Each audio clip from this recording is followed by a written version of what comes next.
There are 4 people here today. My wife, my children, her grandchildren. They gave me a new home. And Debbie, Mike, and everyone here today, you gave that to her.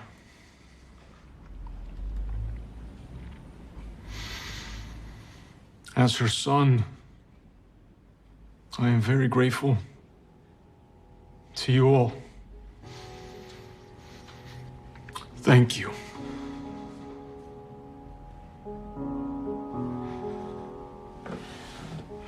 Okay, Ma. Don't let me keep you.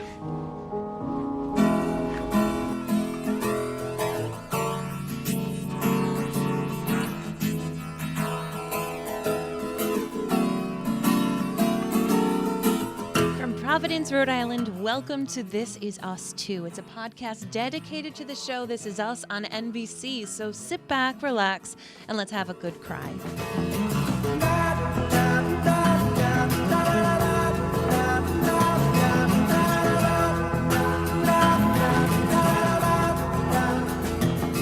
Hello, everyone, and welcome back. My name is Mary Larson. My name is Blake. Oh boy, this episode hit me like a ton of bricks. Not even bricks, not even a ton.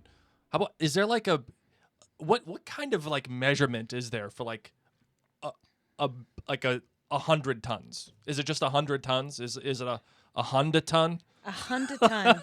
Let me see, Blake. I will Google it right now for you. Sure. I don't even know. I don't even Whatever. know. Stats are for nerds because it's true. It's a blue whale weighs that much. So yeah, sure. You're welcome. This one hit me like a blue whale, ladies and gents. Wow. What an episode. And I understand that if it didn't hit some people like the way that it did to me, I appreciate that because, you know, there's a lot of things happening in this episode that relate specifically to me. Mm-hmm. And Mary, I just got to tell you, as the listeners know, we share stories here that relate to what,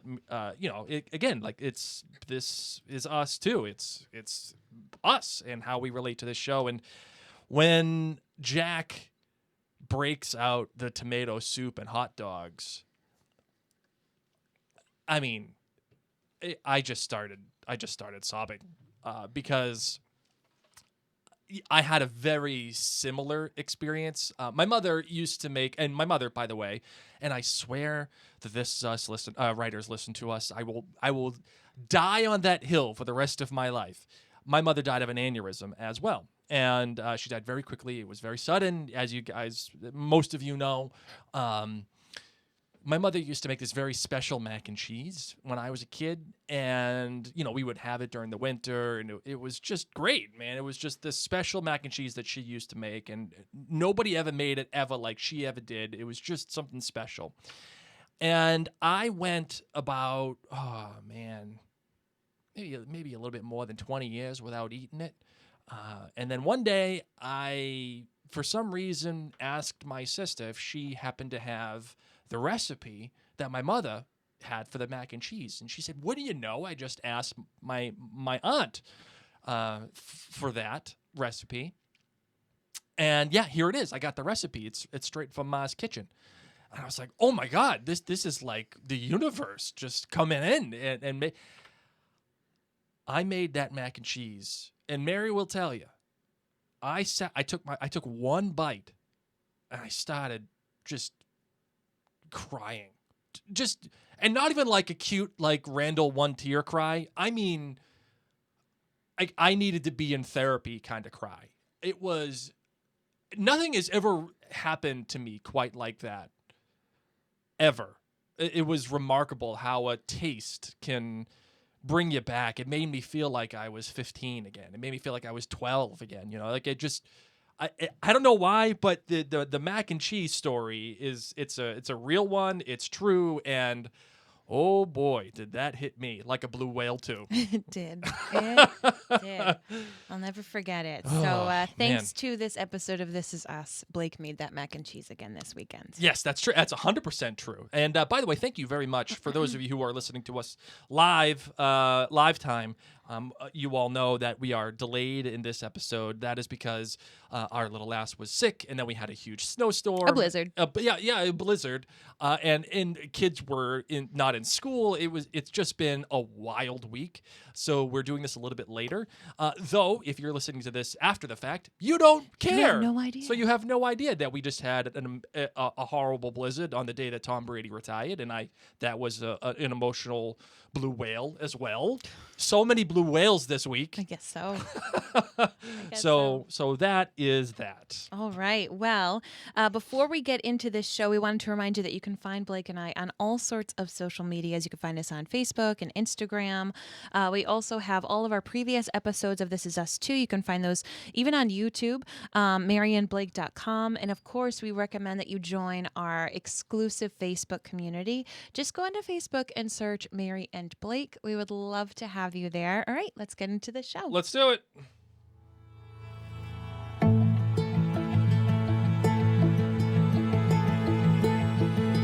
All right, Marvin, this episode was entitled Don't Let Me Keep You. And as you heard from the beginning of our episode, that is the phrase that Jack's mother would say at the end of their phone calls. And Jack then reiterates that at the end of his eulogy for her. Thank you so much, This Is Us writers, for using the Mary and Blake commandment of book ends. You hear me say it all the time, ladies and gents, because it works. You cried, guaranteed, because of that bookend. The director of this episode was Jessica Yu. She has directed This Is Us before. The Club, a favorite episode of mine. And then also The Music and the Mirror, another favorite episode of mine as well. And the writer was Elin Mastai, who has written the episodes Honestly and Sorry. Marvin, what do you got for your Lemonade rating? My Lemonade rating for this episode is a 4.65. Wow. Whoa, coming in low. Yeah, that is low for me. Holy smokes. Sorry. Okay. No, I mean, don't be sorry. I mean, it is what it is. Truth is the truth, man. Mine is a 4.89. I'm getting really nuanced with the ratings this season. Why not, Blake? It's the last one. I know. Well, it's sometimes you got to bring in that, what is it, the 100th? You got to bring in the 100th. You have to. Because it's the final season. You got to break out all the stops. You just, that's it. That's how it goes. You, man. I just love it because of the shared trauma between Jack and his mother as it relates to Stanley and how they both responded to it. And another special thing happened. Well, you know what? I'll save it. I'll save that. So that is that. Marvin, your JBG, what do you got for your good, your bad, and your great? My good goes to Rebecca for driving 4 hours by herself, getting those kids dressed up in their funeral outfits, driving by herself to that funeral, not asking for anybody's help. Nope. When Jack was nervous about them doing it together and showing on up, making it happen. Moms make the magic happen, man. So shout out to all the moms who make the magic happen. Moms always make the magic happen. Mm-hmm. She was up right on time. Right on time. Oh my gosh. And you know she had snacks packed. Because the after dinner party, the kids probably like, I don't like this finger food. I don't like this. And she was like, no worries. I've got Tang. Yes, so I've got Dunkaroos, I've got it all. Dunkaroos weren't around I think that was in 86. more 90s. You're right. Yeah, no. If we're talking 86, oh, geez, I don't even know what the snacks would be in 86. What did we eat as kids? I don't Cheerios. Remember. Let's look up popular kid food in 86. Popular kid food. I'm like, what did I eat? 1986. Thank you to the Google machine for this one. I assume goldfish were then too. The best 80s snacks everyone loved. Okay. On eatthis.com. Okay. Let's see. We have Slice Soda. Nope. Very applicable. I had lots of Slice. Of course you did. Hostess Pudding Pies. Rebecca would not have given that. No. Triple Power Push Pops. Definitely wouldn't have given that. No. Dr. Pepper Gum. I am out. Here's an early in or out one for you. Out on Dr. Pepper Gum. Okay. Ranch dressing. Okay. This snack list stinks. Giggles cookies? No. Didn't have Giggles. Squeeze-Its? Absolutely she totally brought No, Squeeze-Its. that was very expensive. Squeeze-Its, the juices things. Magic Middles from Keebler. Funny Feet ice cream. Holy No, Rebecca smokes! wouldn't have done any of these. Smurf Berry Crunch cereal. No. She totally brought the Smurf Berry Crunch cereal. No. Fat Frog ice cream. Nope. Dixie Snack crackers. I think she just made peanut butter and jellies Oh, and brought them. Care Bears waffles. No, she wouldn't Come have bought those. on. No, I'm telling you. This family would not have. Maybe she would have gotten Pop-Tarts, okay? As like a Pop-Tarts would be very a good special one. thing. Sure. Totino's pizza rolls. Nope. No. I'm out on this. I'm out on Yeah, this this list stinks. And Funny Feet ice they were- cream though. That is one I legitimately have not thought of until this very moment. awesome. So shout out to Rebecca. That's my good. My bad. WTF? Where's Nikki? Yeah. Okay, we just spent all this time being with Nikki and Sally and all this stuff, and Nikki's not there. Nikki isn't called. An abusive father is called. Nikki's not called. And no one even mentions Nikki. No one even mentions him. It's not like he's like in a picture at her funeral or anything. What the heck? Yeah, this is a big criticism. And then Big my criticism. great is, I know this sounds crazy, but what ifs, is the fact that Jack's mom had her death plan and everything paid for. I don't think that's crazy. I'm just going to give a little notice to anyone listening. This is one of the greatest things you can do for your family is to have your death plan written out, whether you want to talk with them or not. Let Or them even know. just planned out altogether. Yeah, or if you can pay for the whole thing and take care of it even. Yeah, exactly. If you can take care of your whole death plan, pay for your casket, pay for your plot, pay for all this stuff, awesome. Yep. But if you can't do all of that, at least to have down like this is where I want to have the ceremony and or arrangements and this is what I want to wear and this is where this important document is. Yep. Like my mom has everything done. Everything. It's all She's done? She's literally picked her casket. She has her plot. Oh, she that is has so your everything all mom. done. I know. That is so your mom. But it's a very kind thing, especially if someone does die young and you weren't preparing for it. If people are having a long sickness or they get really elderly, they may have had the time and the conversations. Yeah. But it's these quick things like, your mom's aneurysm or Jack's mom's aneurysm that just gets you. But she prepared. Yep. She had So it all, I just think it's all one of done. the best gifts that you can give to your loved ones. Yep. All right. My good was Catherine Mannheim, the lady who plays Debbie, cousin Debbie. I'm not a huge Catherine Mannheim fan, but what that character did for this episode was spectacular, especially as it relates to the contrast with Mike, the boyfriend. Debbie is a person who no nonsense comes from Debbie. She's a no nonsense kind of gal. Yeah. And she's pissed. She's pissed that Jack just finally showed up, and she's pissed that he thinks he's got to take care of everything. She's pissed that when he shows up, he's just kind of like, "Okay, I'm here. We're ready to go. I'll handle everything," and it's all done. And it's hard to say that I blame her, because for that longest time, he was nothing more than a voice on the phone to his mother, and I'm sure while she didn't mind, you can see that Cousin Debbie did. Oh, Cousin Debbie she was judging. But at the same time, the subtlety that Catherine Mannheim brings to this role is that there's also a slight recognition that even though she's pissed, she can see that it's really hard for Jack too at the same time. She can see that it's almost kind of like desperation mode for Jack of trying to learn all these things.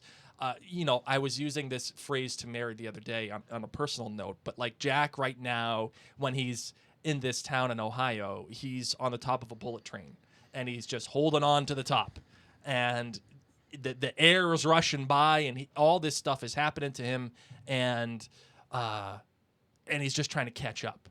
And I think she recognizes that as well. The bad for me, Mary, What? like you, my bad, it begins with an N and it rhymes with Nikki. No, it doesn't rhyme with Nikki. You could say it rhymes with Mickey, No, it's Picky, Sticky, Dicky, I know. Clicky. It's a joke, Marvin. It's a joke. Tricky. How many more ickies you gonna give me? Okay. The reason why I want to bring this up is there are two things at play here. One, obviously, it's just the Nikki of it all. Like, how does the show not even acknowledge the elephant in the room? Like, does everybody think that Nikki is croaked? Right? And if they do, okay, then I kind of understand why he's not brought up.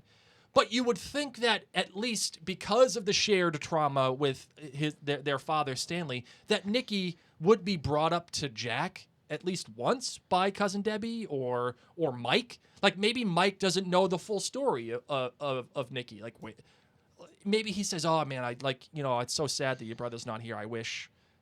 Or even in the flashback scene when Jack enters the house, like, with his broken sled, like Nikki could have been playing in the background. Yeah, like with the blocks or something. It's just weird that he's not there at all, and I appreciate it's not about him. Yeah. But it's just weird since we're so invested in Nikki that he's not there.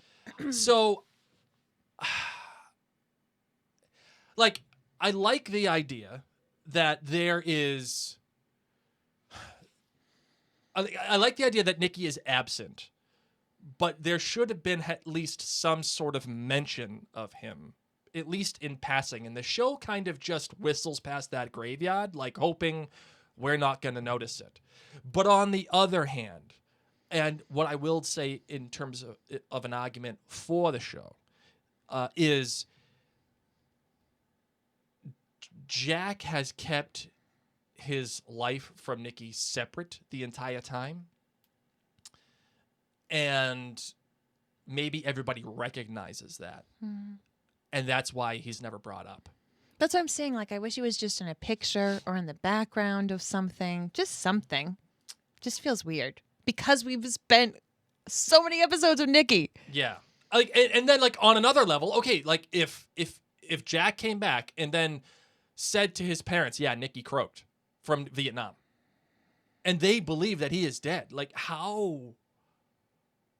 Like, I get why he didn't say anything to Rebecca about Nikki, or he let Rebecca believe that he was dead.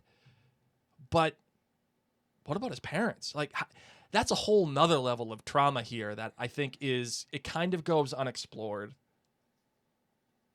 But it is there, and if you engage with it, like, wow, that opens your eyes. You know what I mean? Mm-hmm. So that's why I'm saying there's two fronts with the Nikki thing that makes sense. As for the great, I have a three-way tie because this episode was that good. First, I like how the shared trauma happens with Jack, and as he discovers things, we discover things as well as viewers.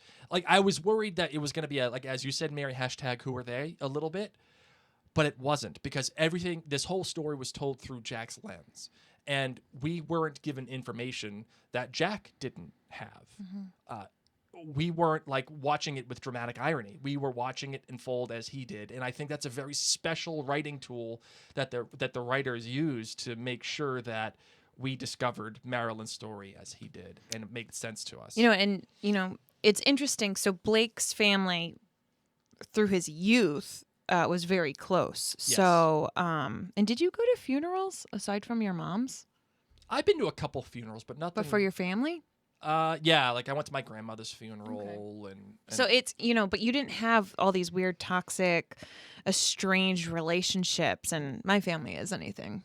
I mean, like, there were estranged, toxic relationships in my family, but I was relatively sheltered from it. Yeah. Until I got older, and then I had all the toxic relationships. You're welcome.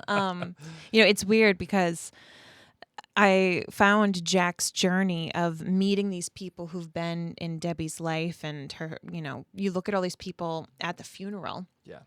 Who Jack doesn't know. And it rang true a lot for me with people in my family who, you don't know their friends. You don't know their lives, and you learn about them after they're already dead because of difficult things in your family, whether it was caused by you or them or other people and had nothing to do with you, or substances. And I've had those moments, and when he sat there and I'm thinking, hashtag who are they? But that's the point. Yep. That's the point, is that for many people who have these dysfunctional families for one reason or another, you don't meet their friends. You don't see these people until their funeral. And it's really weird to Yeah. connect on this level about this loss that you all have together. And you knew different people, essentially. Yeah. You had different experiences with them. Yep. The next one, the next great for me goes to the director, Jessica Yu. What a job she did in this episode. In pretty much the entirety of this episode. And in particular, the cleverness of her shots. Jack at the funeral giving his eulogy, or in particular, that shot at the bar where Mike and Debbie and Jack and their friends are all together. And So he hadn't been through Alcoholics Anonymous. No, he at hasn't this been point. there yet. That was No. later. Yeah, that's later. Okay. Yeah. And the shot of the rotating shot of all the friends and all the people together, and then Jack is there, and as it turns around, Marilyn is inserted at the same time, and like that is done in camera. Like Milo Ventimiglia is sitting down, and then he gets up as the camera is rotating. That's how they did that? Yeah.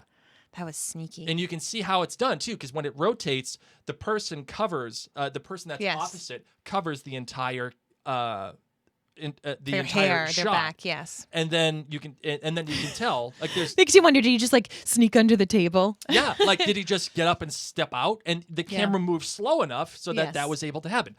I love stuff like that. Yeah. The inventiveness of that. And it's all done in camera. Gotcha. It's just beautiful stuff. And lastly, and this is kind of related to Jessica Yu, but Milo Ventimiglia.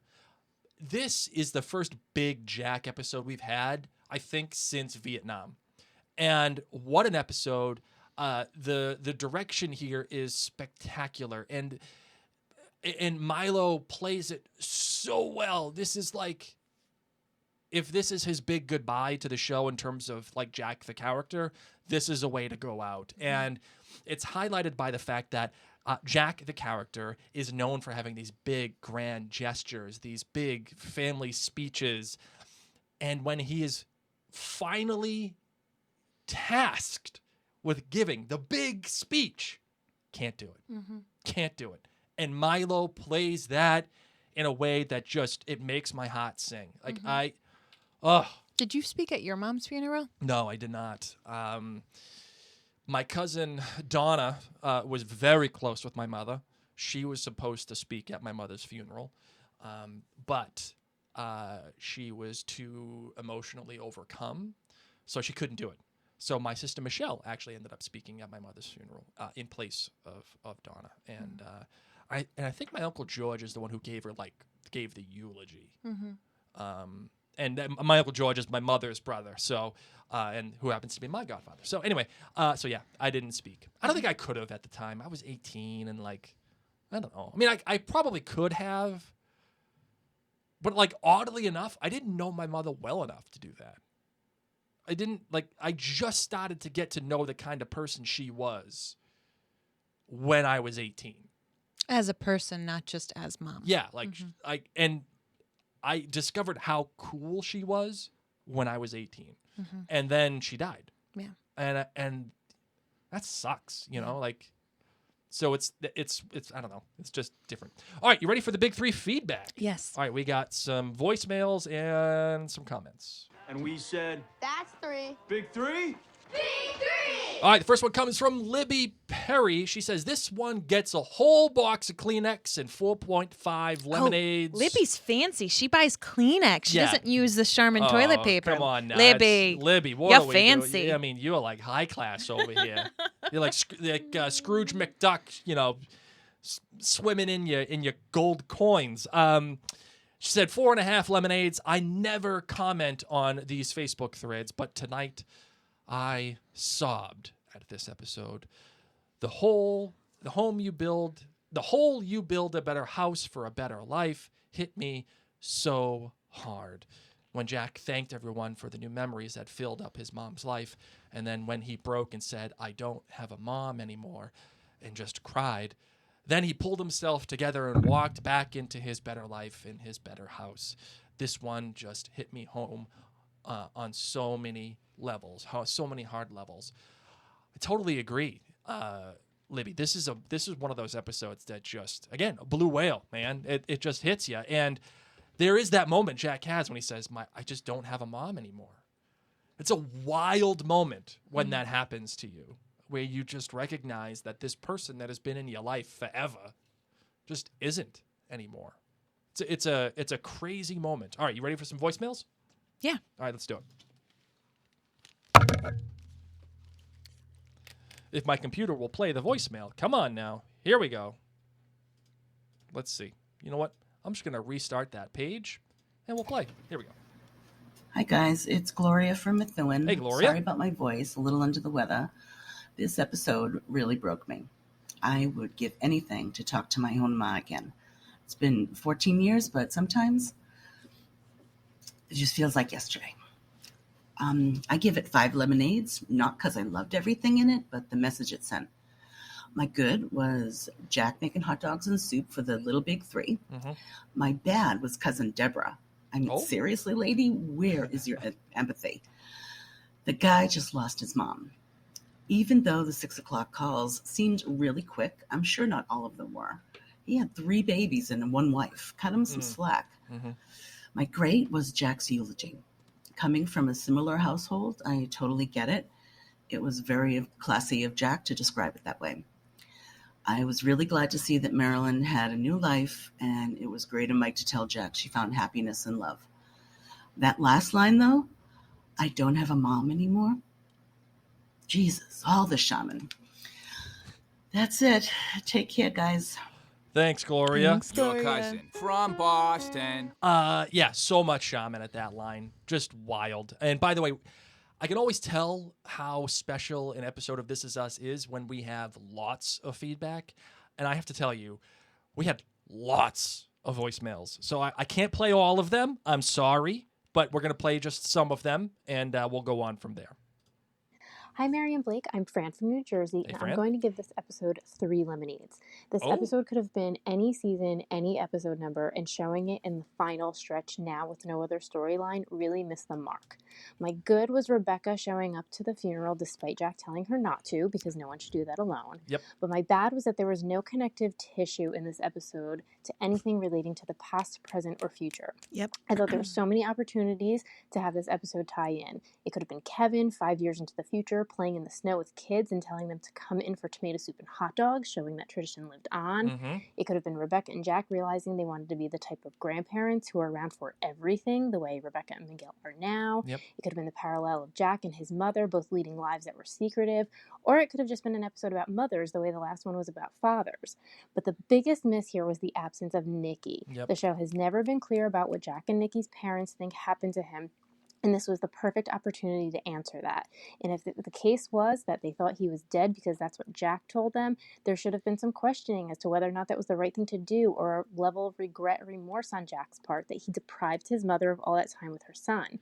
If they knew he was alive, that reveal could have been interesting on its own. Either way, the episode was presented as though Jack was an only child, and that was weird to me. # justice for Nikki. Ending on a positive note, my great was the acting. This was not my favorite content, but for what was written, as always, the actors knocked it out of the park. Mm-hmm. Well, Fran, I got to tell you, this is why I love having the listener feedback on this podcast. And Fran, you've earned it.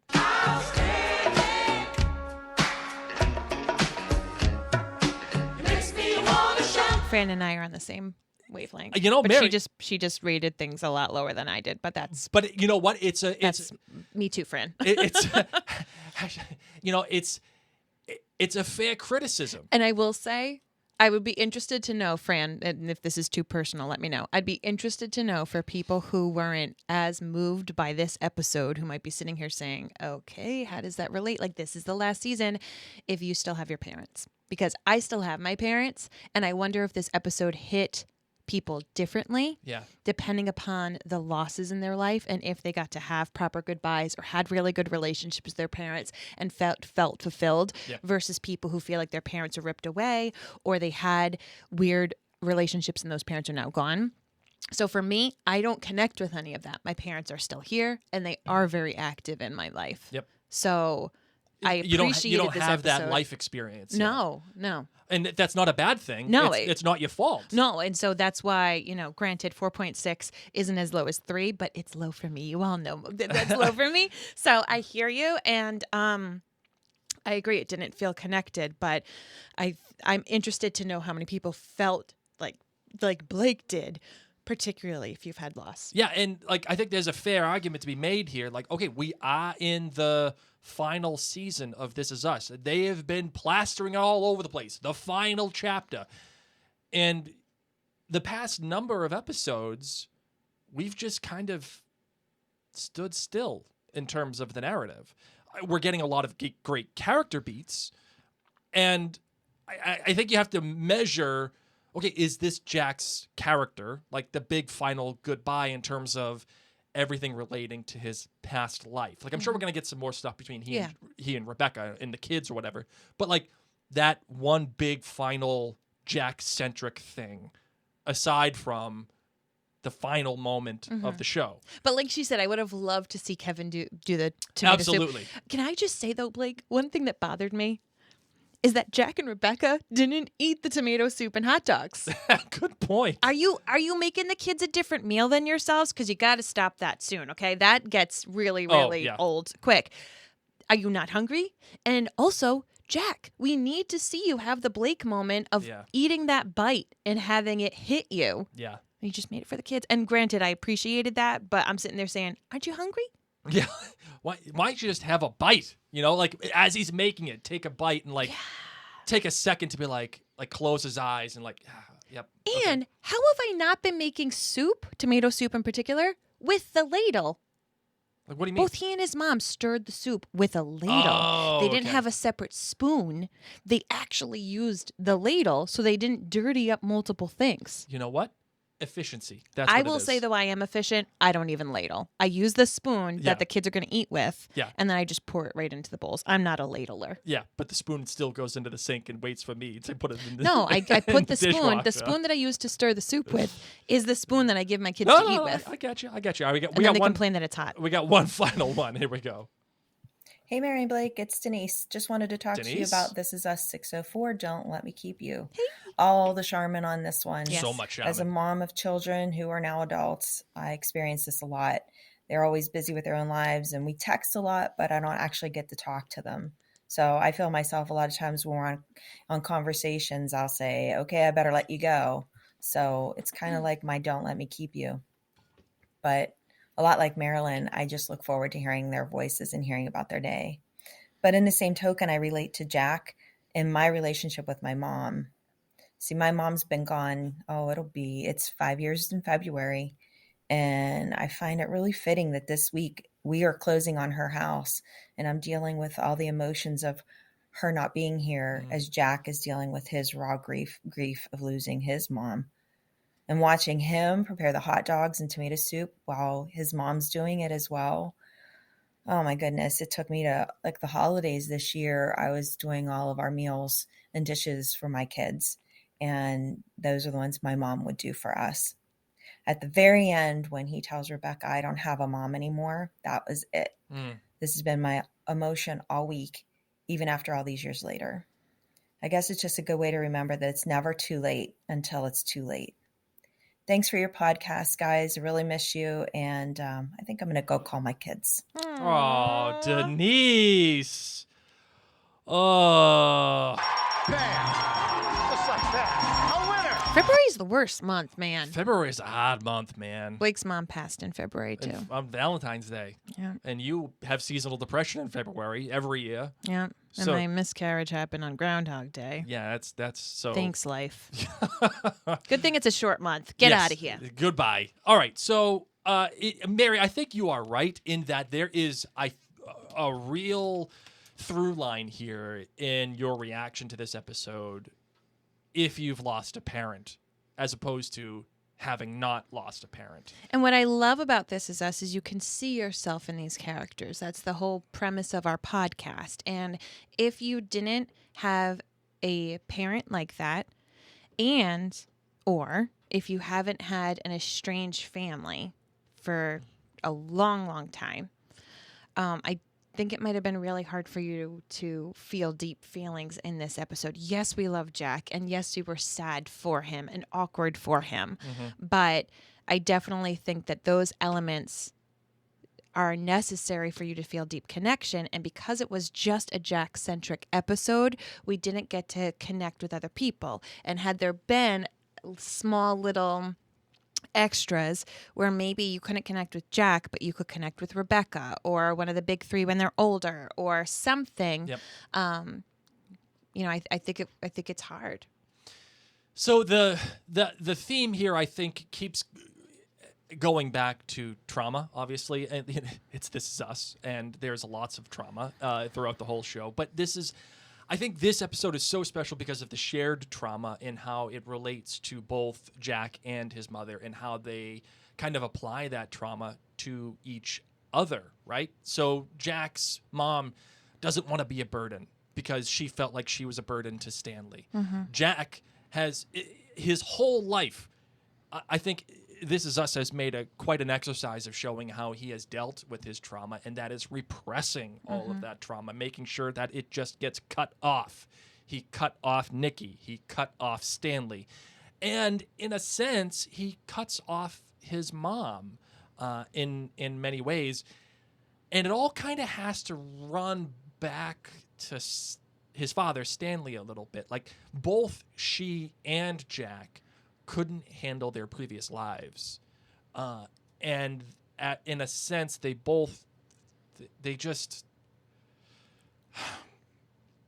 their coping mechanisms prevented them from allowing their lives to move forward together, aside from the 6 p.m. phone call. What do you think about that, Mary, and how that works?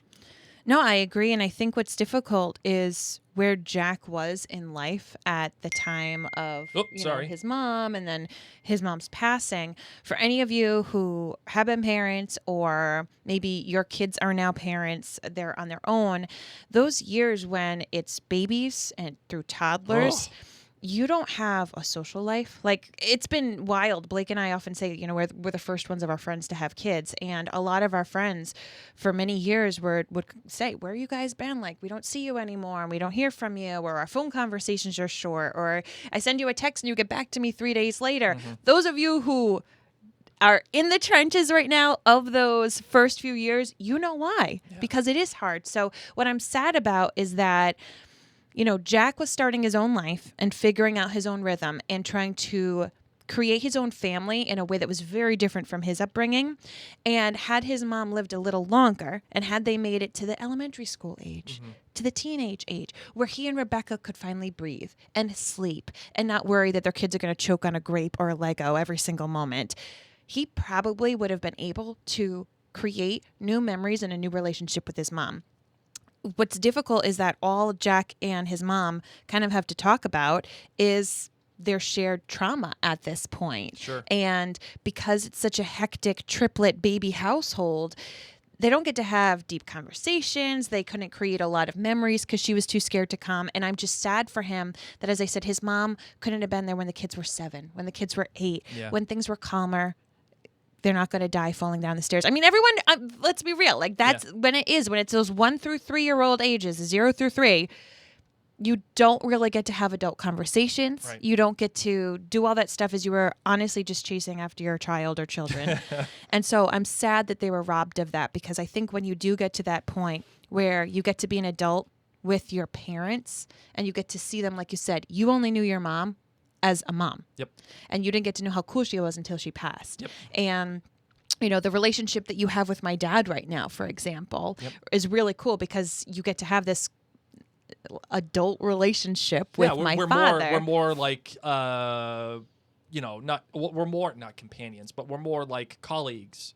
Yeah, friends. Yeah, friends. And I think you get to have that at certain points in your life, whether it is your older teenage years or like young adult years. And then it's very difficult during the baby years. But then when they're a little older, you get to have it again. Yeah. And Jack didn't get to have the young adult years with his mom. Yeah. And then it was baby years. And so we didn't get to have it. And they were robbed of it because she was really cool. And it's one of those things, too, at the same time where, Like, okay, you have this shared trauma, you have this thing that you can talk about, but you don't want to talk about it at all. No. And I don't blame them for that. Like, this episode, I think, at least, again, I think it tracks back to the fact that I lost my mother in a very similar way. But this episode is such an accurate depiction of that immediate loss and that immediate discovery in grief. And the irony is that Jack only has so much more time left, right? Like as he's watching his kids skate, as he's watching his kids eat the hot dogs and tomato soup, I'm thinking Jack's gonna croak in like 10 years. Which, by the way, cutting the hot dogs that way, choking hazard. Slice it down the middle, long ways. I'm speaking from experience because I choked on a hot dog at 3 years old. And it was cut that way. Oh, was it? Yeah, was it really? Yeah, you can't cut them into rounds. You have to cut them into semicircles. Yeah, fair enough. I don't know. I'm just doing a PSA. Yeah. As a hot dog choker myself. Yeah.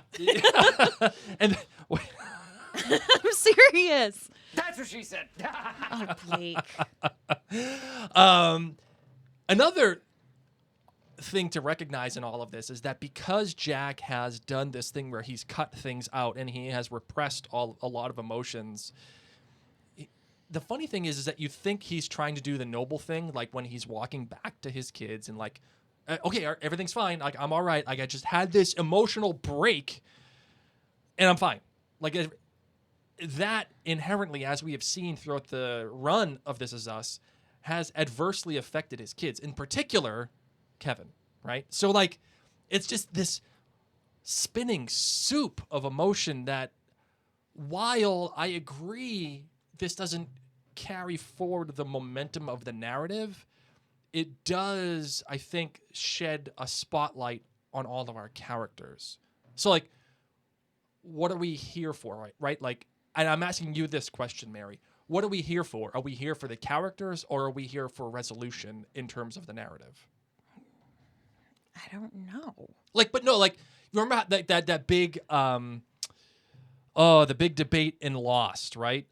Where it was like, okay, are you here for the mysteries, or are you here for, the characters themselves? Okay. So you want my real opinion? Absolutely. Okay. I think that This Is Us struck a huge chord with viewers because season 1, it's all about losing a parent. And a lot of people can connect with that. And it made a lot of people grab their Charmin, and a lot of people find things that maybe they suppressed. And I think they wanted people to feel those things again. And we haven't had, like Rebecca's obviously going to die. Yes. But I think they kind of know their audience are messed up 37-year-olds. They're suckers for parental death. Yeah. And, this is a story that they could tell. Yeah.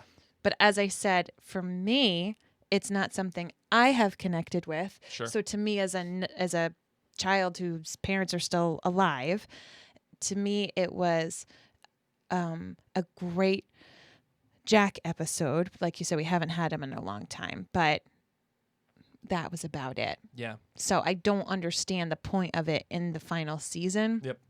Aside from it being a good reason to have an entire Jack episode. Yeah, and I would say too that the show desperately misses Jack as a character. Yes. And you can tell. Like, yes. it's not because we're just about us. to. We have to get into the modern times and Rebecca and Miguel and all this stuff, and so we needed Jack time. That we're a sucker for Jack. Everyone fell in love with this show because of parental loss and Jack. Sure. So absolutely. you need to give us some Jack in the final season, and they were like, "Well, I don't know how he fits in." Yeah. So they took a character study and just said, okay, let's plop it in the beginning of the season, and it won't necessarily jive with the forward momentum. But on the other hand, we got another 14 episodes or whatever it is for the remainder of this season. So when you start breaking it down in terms of what we've already seen, like a normal television show is between 10 and 13 episodes, right? Like a normal, highly produced, high-end cable show. Yeah, cable show. So when you so network TV is double that. Yeah, double that. Between 22 and 24 episodes, for the most part.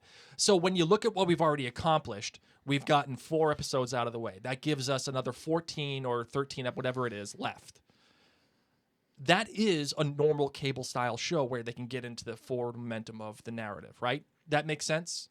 Okay. So I'm saying like they took this time to give us a number of episodes that kind of just like were, and now we can get into the rest. No, I'm fine with that. Yeah. I'm just saying I did not connect. I totally understand. But one I hope thing, that wasn't mean that I'm like, you're a sucker for dead parents. No, it's not me. It's true. It's true. That's the reason why the first season They're like, was so who's our successful. niche market? I know. Messed up 40-year-olds whose parents died who need to cry because they didn't get to go through enough therapy. Yeah, they know that this is therapy for them. Yes. They know that that shaman, the stock is going up because of them. Yes. Might as well lean into it. The one thing that this show does really well, I mean, cable-style shows really well, is visual storytelling. And what this episode accomplished visually is spectacular. Because every time Jack's mom called him on the phone, Jack's mother is bathed in warm light. Warm, beautiful light, like orange, yellow, red hues that just ooze warmth. And Jack, on the opposite end, is just full of blues and greens and very cool temperatures. You don't know it at the time, but your brain is telling you Jack's mom is okay with the relationship that she has with him at that moment. And Jack knows that what's going on probably isn't right in terms of his involvement. Though, at the end, when Rebecca shows up at the funeral and he's giving his... She looks fabulous, by the way. Oh, my goodness gracious. With the hat and... that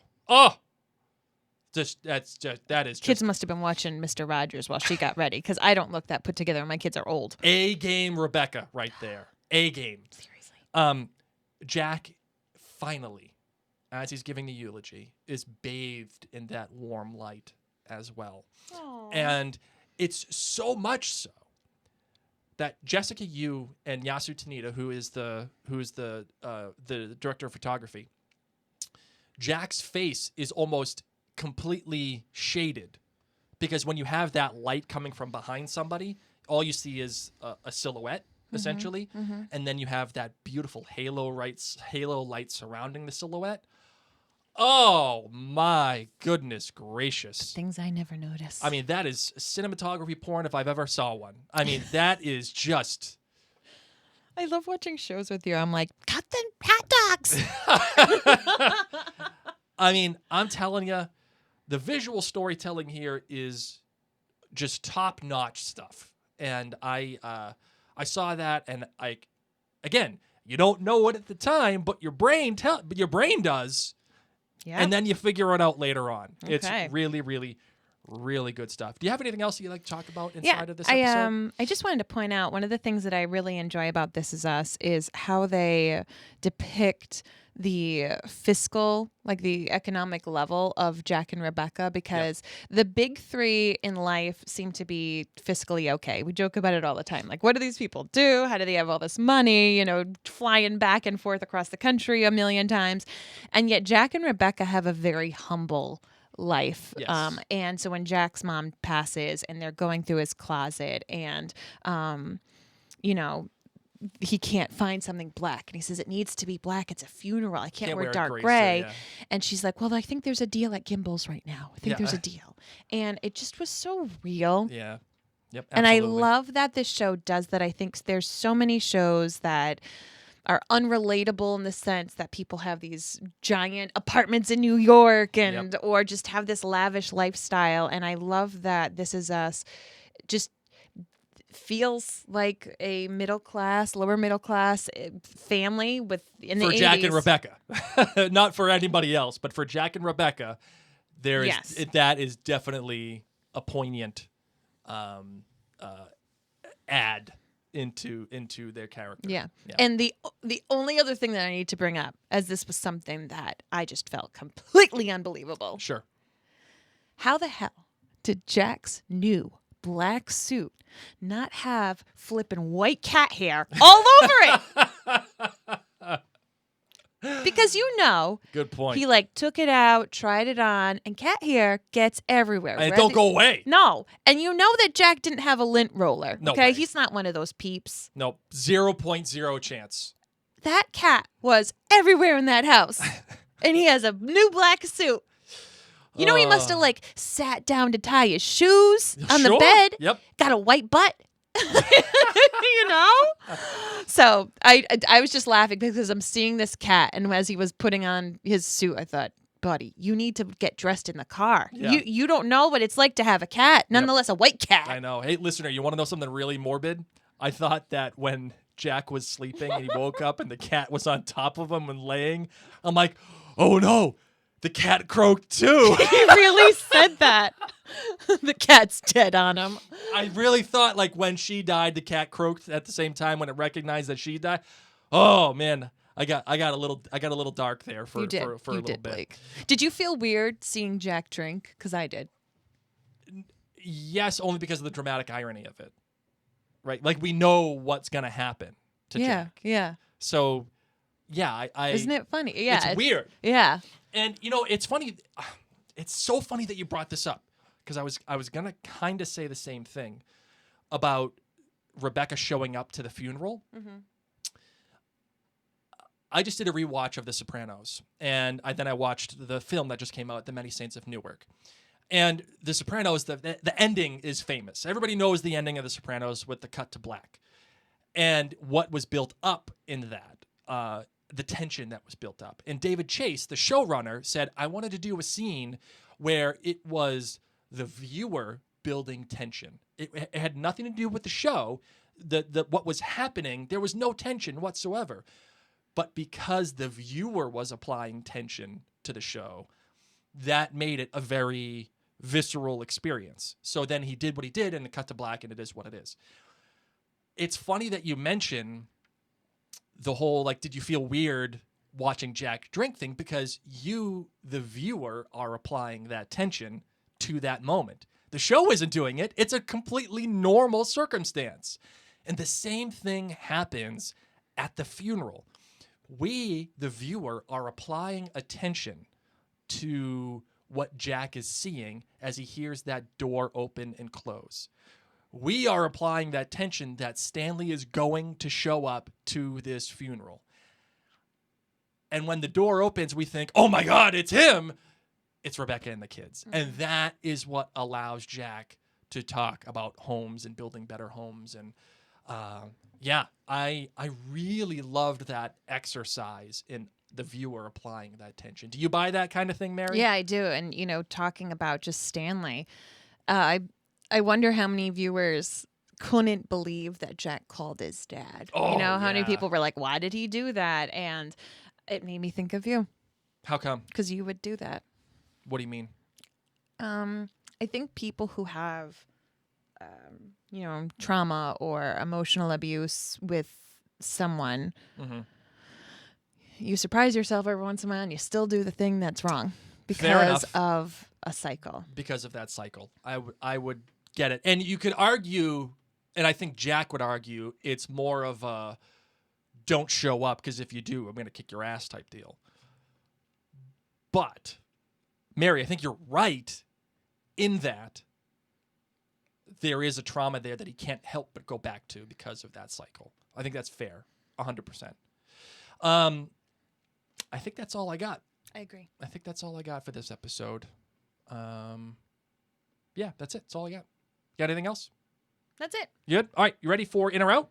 I would have liked Miguel to go with Rebecca to the funeral. This is his best friend. Or was he his best friend then? Or did they meet later? I don't know. No. They met, but I don't think they They weren't besties. They weren't besties. Okay, yet. I forgive him. Okay. Okay, yeah, because we have to figure out when did the Miguel-Jack relationship begin. Which beard phase did they become besties? Well, Jack met Miguel with no beard. That's when he went to go get the suit Yes. for the club, Yes. oddly enough. So, Okay. like, when did... It's okay. when I did- forgive you, Miguel. It was When a did 4-hour drive. Barefaced Jack become Bearded Jack? And when did Bearded Jack consummate his relationship, well, his friendship, rather, with Miguel? And would Miguel have even offered to go for a 4-hour car ride with 3-year-olds? No, Triplets. no way. Don't nobody want to do that. No, he has inflatables to So put in his many yard. so many inflatables. Okay. All right, let's do it. In or out. Wanted to remind you guys, of course, that In or Out is brought to you by jointhenerdclan.com for all of the people that support what Mary and I do here. It's a very special place where you get extra special stuff. Right now, I'm actually working on a knee-jerk reaction to The Many Saints of Newark. And also, I'll be doing a knee-jerk reaction to Eternals because I just finally watched it, the Marvel movie. So look for that at jointhenerdclan.com. In addition to all the other special great things that we have going on there, jointhenerdclan.com. What's it gonna be, McFly? Are you in or out? All right, Marvin, here we go. In or out time. In or out on a 4-hour road trip with 6-year-olds. They weren't 6. Those kids are preschool age. No, I thought they were 6. No. No, they were born in 80. They're not preschool. Really? Yeah, they're not preschool. They look young to me. No, preschool is when they took... Like 4-year-old. Yeah, maybe 4 or 5. Okay, whatever. Whatevs. Yeah, they're not 3. You're All right, right. all right, Maybe 6 they're 5. Maybe they're 5. We'll All right, just say they're 5. let's flip it. A 6-hour road trip with 4-year-olds. No. I can do road trips with kids. Ugh. I know Out. you can't. Out. Want no part of it. I know because you just don't. I improv really well with you kids. do. You do. I'm like, let's do I Spy. Let's go through Disney songs. let's play all the games. I'm really good at it. The difference in us shows up when we're cooking as well. Yes. Mary's like, come on, kids, come cook with me. And I'm like... Takes 3 times as long. Yeah. Huge mess. And I'm like, leave me alone. I'm going to put ear pods in. I'm going to cook. It's going to be clean. We're going to eat in an hour. We're done. Yep. All right, in or out, Mary, on funerals. This is a hard one.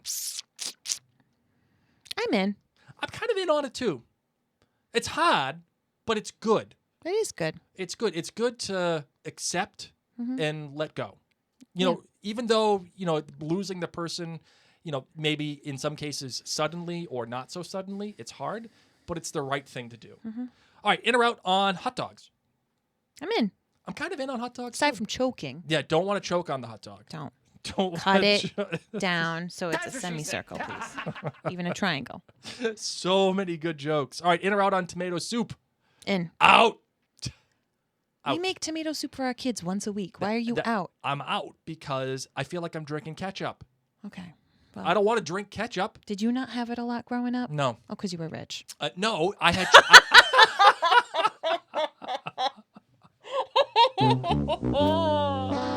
You were eating those feet ice cream things, whatever the hell that is. I'm like, they couldn't afford that. They couldn't afford that. My family would go to like the bakery resale store to buy bread. Oh man, Mary just coming down from the clouds on that one. Yeah. Oh man, I'm out on tomato soup because I don't want to drink ketchup. We understand, Blake. All right, in or out on the WWF. give me the beef stew that's No. been freshly made. No, For my chicken cleaning soup. lady. Campbell's chicken Okay, soup. That is okay. the ultimate soup. I didn't continue. I want the chunky Campbell soup too. Our kids hate that. I know they hate it. They I like love the it. stars. Oh, it drives me crazy. In or out on the WWF. Out. So in. The pageantry of the WWF. Mike was smart. He knew. Everyone thinks it's fake. I mean, it kind of is. The outcome is fake. But those guys are athletes. Okay. That's a legit thing. The old WWF. Hulk Hogan, Ultimate Warrior, even like The Rock, Stone Cold time. I'm in. Now I'm out. In or out on 7 and 7s. The drink. Out. I'm in. I like 7 and 7. I can do it. I don't. Okay, fair enough. In or out on ice skating. In. Out. Because I'm bad at it. I Okay. like the idea of ice skate. It's like owning a boat. Love the idea of owning a boat. Can't do it. Means you need to practice more. Yeah, sure. I don't think my ankles are strong enough. That's the thing. What do you mean? I don't think I got strong ankles. I'm a weak-ankled guy. Okay, I don't. Gotta work on that, man. Well, I'm teaching our kids how to ice ski. In or out on big hairy cats. I'm out. I'm out too. Want nothing to do with all that cat I want hair. like normal cat hair. Yeah. Nice, tight cat hair. Okay, Blake. What? Nice tight cat hair. There's no such thing. No, like closely cropped hair. Our cat doesn't have closely cropped hair. No, I think it's relatively closely Okay. cropped. I think just normal cat. That's just normal cat hair. Okay. Okay, fair enough. In or out on dive bars? I'm in. Depends on the dive bar. Okay. Depends on where you're going with it. Okay. I don't want sticky floors. I mean, most bars have sticky floors. No, I disagree. I don't know about that. The nice bars don't.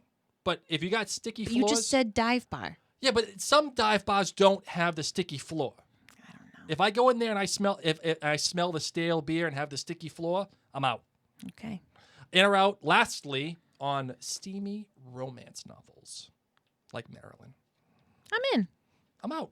You want to know why? Why? Unrealistic expectations. Oh. Just you can't live up to the steamy romance novel. Why not? Because it's impossible. Jamie Fraser, by the way, King of Men. Great idea. Love it. Can't live up to that. He's not perfect. You can do a reasonable facsimile. Can't be Jamie Fraser. In or out, Jack Pearson better than Jamie Fraser. What? No. You're out on that? Yeah. I'd take Jamie. Fair enough. Fair enough. All right, you got a hot take? No. I do. This episode didn't move me. I'm not inspired. All right. So, Marvin, here's the deal. Remember how I had the take retraction last week? Yeah. Take retraction. No, I don't actually, but continue. The take retraction was that Cassidy and Kevin are not going to get married. Okay. I retracted that take. I'm reinserting a new take. It's going to be Kevin and Sophie. Kevin and Sophie are getting married. It's a thing. Okay. You want to know why? I'll tell you why. Because Virgin River season 3 hasn't been filming. Just like that. A winner. No. If you remember back in A Hell of a Week Part 2, I don't. there was this great moment when Sophie is giving a eulogy for her dad who just died. Okay. And Kevin shows up in the middle to support Sophie. The same exact Donuts, way. right?